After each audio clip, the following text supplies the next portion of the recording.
ناظرین، دنیا کے پراسرار ترین مقام برمودا ٹرائی اینگل کی حقیقت کیا برمودا ٹرائی اینگل ہی واحد سمندری خطہ ہے جہاں جہاز یا طیارے غائب ہونے کے واقعات رونما ہوئے؟ آپ کو اس ویڈیو میں تفصیل بتاتے ہیں۔ برمودا ٹرائی اینگل پر بحری اور ہوائی جہازوں کے غائب ہونے کے واقعات کا تذکرہ صدیوں سے ہو رہا ہے۔ یہاں اب تک کئی بحری جہاز اور طیارے غائب ہو چکے ہیں جن کا سراغ کوشش کے باوجود بھی نہ مل سکا۔ کولمبس نے بھی اس علاقے میں کمپاس کے ساتھ ہونے والی عجیب تبدیلیوں کو تحریر کیا تھا۔ کہا جاتا ہے کہ 1492 میں کولمبس نے دنیا کو تلاش کرنے کے لیے نکلا تو اس نے رپورٹ کیا کہ وہ جب اس علاقے سے گزر رہا تھا تو اس کا کمپاس کام کرنا بند ہو گیا تھا، اور ایک رات اس نے اپنے جہاز سے باہر دیکھا تو انہیں عجیب سی روشنی دکھائی۔ ٹرائی اینگل کا رقبہ باضابطہ طور پر واضح نہیں، مگر کہا جاتا ہے کہ 5 لاکھ اسکوائر میل پر برمودا، فلوریڈا اور پیورٹو ریکو کے درمیان پھیلا ہوا ہے۔ 18ویں اور 19ویں صدی میں اس علاقے کو کئی نام دیے گئے، لیکن 1964 میں پہلی بار برمودا ٹرائی اینگل کا لفظ استعمال کیا گیا۔ آرگوسے میگزین میں دا ڈیڈلی برمودا ٹرائی اینگل کے نام سے مضمون لکھا گیا۔ آرٹیکل میں پہلی بار برمودا ٹرائی اینگل کا لفظ استعمال کیا گیا۔ اس آرٹیکل میں واقعات سے متعلق کوئی وضاحت نہ دی گئی، لیکن یہ میسٹری اتنی مقبول ہوئی کہ اس پر کئی کتابیں اور فلمیں بنائی گئی، کمپیوٹر گیمز اور گانے تک بھی لکھے گئے۔ بحری جہازوں کے غائب ہونے کے واقعات، کہانیاں 19ویں صدی کے وسط میں سامنے آئی، مگر اسے اصل شہرت اس وقت ملی جب امریکی بحریہ کی فلائٹ 19 غائب ہو گئی تھی۔ دسمبر 1945 میں امریکی بحریہ کے 5 ٹورپیڈو بمبار طیارے 14 کریو ممبرز کے ساتھ دوپہر 2 بجے معمول کی تربیتی نیویگیشن مشن پر روانہ ہوئے، جسے فلائٹ 19 کا نام دیا گیا۔ طیارے امریکی ریاست فلوریڈا سے ایسٹ کی طرف اڑے۔ یہ وہ زمانہ تھا جب نیویگیشن کے لیے جی پی ایس کا استعمال شروع نہیں ہوا تھا۔ پائلٹ کو کمپاس اور کسی مخصوص سمت پر کب تک پرواز کرنے جیسی معلومات پر انحصار کرنا پڑتا تھا۔ سب کچھ نارمل اور مطلع بالکل صاف تھا۔ اڑان بھرنے کے 2 گھنٹے بعد اسکواڈرن لیڈر نے کمپاس میں فنی خرابی سے متعلق رپورٹ کیا۔ اسکواڈرن لیڈر نے بیک اپ کے لیے دوسرا کمپاس نکالا، لیکن اضافی کمپاس بھی خراب ہو گیا۔ انہیں پتہ نہ چلا کہ ان کی سمت کیا ہے، اس لیے انہوں نے باقی جہاز کے پائلٹ سے پوچھا تو علم ہوا کہ ان کے آلات بھی خراب ہو رہے ہیں۔ اسکواڈرن لیڈر کا نام لیفٹیننٹ ٹائلر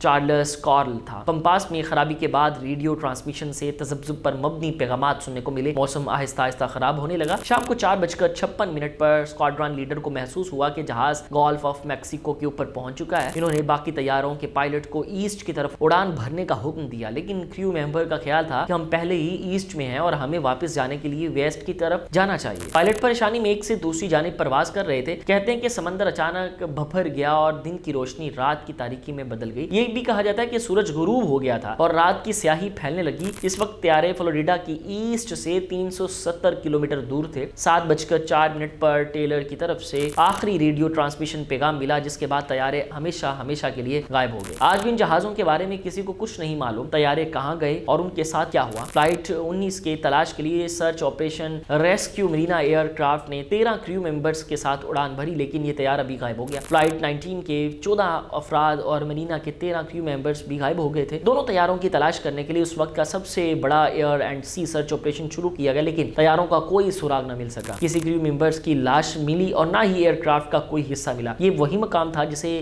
آج لوگ برمودا ٹرائی اینگل کے نام سے جانتے ہیں۔ 1918 میں بھی ایسا ہی واقعہ ہوا جس میں وہ یو ایس اے ایکسپلور جہاز غائب ہو گیا۔ یہ امریکہ کا سب سے بڑا اور تیز جہاز تھا۔ اسے پہلی جنگ عظیم میں فوجی دستوں اور کوئلے کے رسد کے لیے استعمال کیا جاتا تھا۔ 4 مارچ 1918 میں جہاز میں 306 لوگ بیٹھے تھے جو واشنگٹن کے قریب ویسٹ انڈیز بالٹی مور شہر سے برازیل کی طرف روانہ ہوئے، لیکن بحری جہاز کا بھی کوئی سراغ نہ ملا۔ اس سے بھی زیادہ حیران کن ایک اور واقعہ 1881 میں ایلن ایسٹن بحری جہاز لندن سے نیو یارک جا رہا تھا۔ ایلن ایسٹن کے سفر میں برمودا ٹرائی اینگل کے قریب ایک انجان جہاز نظر آیا۔ دلچسپ بات یہ تھی کہ اس جہاز میں کوئی کریو نہیں تھا۔ ایلن ایسٹن جہاز کے کیپٹن نے اپنے کریو ممبر کو انجان جہاز میں بھیجنے اور دونوں جہازوں کو ساتھ لے کر روانہ ہونے کا فیصلہ کیا۔ پہلے 2 روز دونوں جہاز ساتھ ساتھ منزل کی جانب گامزن رہے، لیکن اچانک طوفان نے انہیں گھیر لیا اور دونوں جہازوں کے راستے جدا ہو گئے۔ انجان جہاز اچانک غائب ہو گیا۔ طوفان تھمنے کے بعد ایلن ایسٹن کے کپتان نے انجان جہاز کو تلاش کیا اور پتہ چلا کہ اس میں پھر کوئی انسان نہیں ہے۔ جن کریو ممبرز کو انجان جہاز میں بھیجا گیا وہ بھی اس میں موجود نہیں تھے۔ ایلن ایسٹن جہاز جب منزل پر پہنچا تو اس جہاز کے مالک کو سفر میں پیش آئے واقعات سنائے گئے۔ واقعات سن کر مالک گھبرا گیا اور اس نے جہاز جرمن کمپنی کو فروخت کر دیا۔ جرمن کمپنی نے بحری جہاز کا نام میچا رکھ دیا۔ واقعہ سن کر آپ کو من گھڑت لگا ہوگا اور حقیقت بھی یہی ہے کہ واقعہ اتنا قدیم ہے کہ اس کی تصدیق کرنا بہت مشکل ہے۔ جن داستانوں اور کہانیوں کی سچائی تک پہنچنا ممکن نہیں انہیں اربن لیجنڈز کہا جاتا ہے۔ کئی ماہرین تسلیم کرتے ہیں کہ برمودا ٹرائی اینگل بھی لیجنڈ ہے۔ برمودا ٹرائی اینگل کے واقعات کی مختلف تھیوریز ہیں۔ کچھ لوگوں نے ان واقعات کا الزام ایلینز پر ڈالتے ہیں کہ ایلینز آئے اور جہاز کو اڑا کر لے گئے۔ ویسے تھیوریز تو بہت ہے، لیکن ہم تھیوریز پر بات کرتے ہیں جو سائنسی لحاظ سے تسلیم کی جا سکتی ہیں۔ ایک تھیوری یا وضاحت میگنیٹزم کی بنیاد پر دی جاتی ہے۔ زمین کا نارتھ پول اور میگنیٹک نارتھ پول پول الگ الگ پوائنٹس ہیں. جب انسان کمپاس سے نارتھ پول کی طرف دیکھتے ہیں تو میگنیٹک نارتھ پول کی نگاہ ٹھہر جاتی ہے, لیکن اصل میں نارتھ پول تھوڑا سا الگ ہوتا ہے, جسے جیوگرافک نارتھ پول بھی کہتے ہیں. میگنیٹک اور جیوگرافک نارتھ پول میں بہت فرق ہے. دوسری تھیوری یہ ہے کہ برمودا ٹرائی اینگل کا خطہ بہت شیلو ہے, اس لیے کہا جاتا ہے کہ جب قدیم زمانے میں جہاز یہاں آتے تو شیلو واٹر کی وجہ سے پھنس جاتے تھے. ایک وجہ یہ بھی ہے کہ سمندر کی سطح پر مٹی ابھر آتی ہے, اور دوسری وجہ یہ ہے کہ سمندری طوفان بہت زیادہ آتے ہیں. امریکہ میں سب سے زیادہ سمندری طوفان فلوریڈا میں آتے ہیں, اور برمودا ٹرائی اینگل بھی اسی علاقے میں. سمندر کے اندر اس جگہ پر میتھین ہائیڈریٹس کی فلیٹ پائی جاتی ہے. اس حوالے سے آسٹریلیا میں کچھ لیبارٹریوں میں تجربات بھی کیے گئے. انہوں نے مشاہدہ کیا کہ پانی میں میتھین کے بلبلے ایک حد سے زیادہ ہوں تو پانی میں ڈینسٹی کم ہو جاتی ہے, جس سے جہاز کا توازن برقرار نہیں رہ پاتا اور وہ پانی میں ڈوب جاتا ہے. ایک مفروضہ یہ بھی ہے کہ پانی میں میتھین کم ہوتی ہے, جسے مرڈ ویلکونز بھی کہا جاتا ہے. پانی کے اندر ویلکونز پھٹنے کی وجہ سے میتھین باہر آتی ہے. اگر یہ عمل جہاز کے نیچے ہوا ہو تو وہ پانی کے اندر ڈوب جائے. ماضی میں ہونے والے واقعات کے تانے بانے میتھین کے عمل سے نہیں ملتے, کیونکہ میتھین سائنسی تحقیق ہے. پانچویں تھیوری زیادہ عام ہے جو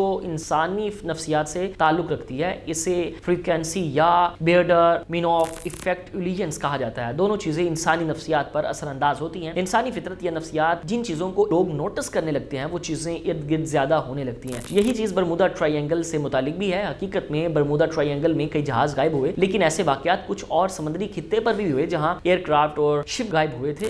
یونائٹڈ اسٹیٹس گارڈ کے مطابق برمودا ٹرائی اینگل سے بہت زیادہ طیاروں اور بحری جہازوں کی ٹریفک گزرتی ہے, اس لیے یہاں واقعات ہونے کی زیادہ امکانات ہیں. جہازوں طیاروں کی زیادہ ٹریفک, سمندری طوفانوں اور شیلو واٹر کو مد نظر رکھیں تو برمودا ٹرائی اینگل کی مسٹری کا جواب خود بخود مل جاتا ہے. 2013 کی ایک اسٹڈی کے مطابق دنیا کے 10 خطرناک شپنگ مقامات میں برمودا ٹرائی اینگل شامل نہیں تھا. انسانی نفسیات نے برمودا ٹرائی اینگل کی طرف زیادہ توجہ دی تو اس علاقے میں غائب ہونے والے طیاروں اور جہازوں کو زیادہ شہرت مل گئی. حالانکہ دیگر سمندری علاقوں میں بھی بحری جہاز اور طیارے غائب ہونے کے واقعات رونما ہو چکے ہیں. کچھ عرصہ قبل ملیشین ایئر لائنز کی فلائٹس بھی غائب ہو گئی تھی, جس کا کوئی سراغ نہیں ملا. دلچسپ بات یہ ہے کہ فلائٹ کے لاپتہ ہونے کا واقعہ برمودا ٹرائی اینگل میں نہیں تھا ہوا.